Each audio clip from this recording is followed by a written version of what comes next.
Shalom warga kerajaan, pada hari Anda mendengar berita suara gembala ini, kita sedang merayakan yaitu Hari Raya Pentakosta, ya, pencurahan Roh Kudus yang pertama kali untuk gereja Tuhan. Tapi sebelumnya itu juga adalah di mana firman Tuhan diturunkan di Gunung Sinai. Dalam Kisah Rasul pasal 16 ada satu kejadian tentang pentingnya mengenali the source of authority. Ketika mereka sedang pergi ke tempat sembahyang ayat 16, bertemu dengan seorang budak perempuan. Hamba di sana masih muda artinya, dan dia adalah seorang oracle. Dia seorang yaitu medium yang mempunyai roh tenung. Roh tenung di sini adalah the spirit of Phaethon. Kita tahu mereka menyembah Apolos, ya, menyembah dewa Apollo, dan di sana tentang roh Piton. Roh Piton itu dengan tenungannya, tuan-tuannya memperoleh pengalaman besar. Jadi rupanya dia ini dikaryakan. Kalau orang hatinya, Tuhan selalu memakai manusia yang menyerahkan diri. Tapi ada juga yang menyerahkan diri pada kuasa kegelapan. Saudaraku, roh Piton ini seperti gambaran pada ular piton. Ular piton itu tidak berbisa, tetapi melilit yaitu mangsanya dan kemudian dihancurkan. Sampai gak bisa bernapas. Apa artinya gak bisa bernapas? Tidak lagi berdoa. Nah saudara, roh jahat ini mengucapkan yang kelihatannya baik. Hati-hati saudaraku. Saya kira salah satu karunia paling penting adalah karunia membedakan roh. Dan mereka berkata, orang-orang ini, Paulus dan Silas, adalah hamba Allah yang maha tinggi.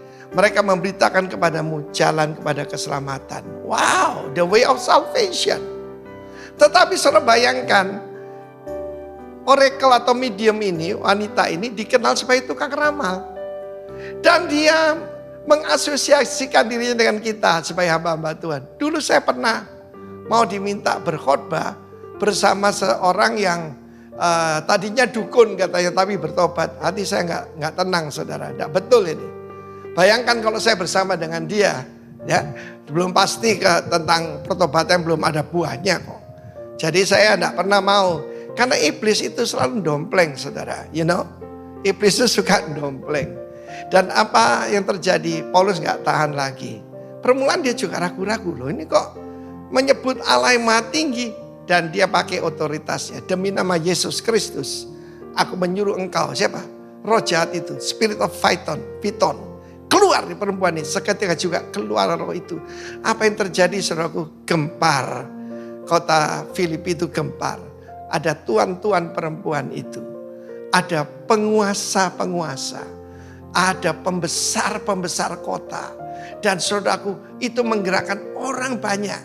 Saudara tahu bahwa apa yang anti kepada Kristus itu adalah roh. Bukan cuma politik, bukan cuma kelompok kepercayaan lain. Dan tuduhannya orang itu mengacau otak kita karena mereka orang Yahudi. Saudara lihat nih, rasialisme. Mereka mengejarkan adat istiadat yang kita sebagai orang Romawi tidak boleh menurutinya. Juga orang banyak.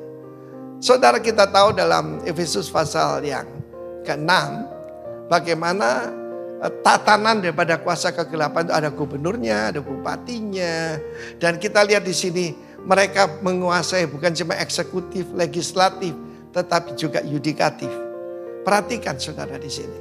Kita tidak melawan darah dan daging. Tetapi kemudian mereka dilemparkan ke dalam penjara. Sebelumnya dihajar saudaraku. Mengoyakkan pakaian mereka. Karena apa? Karena mengusir setan.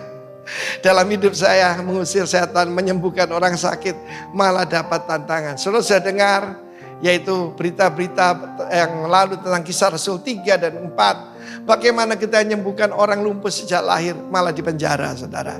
It happened in this life dan pada zaman seperti ini. But be strong in the Lord.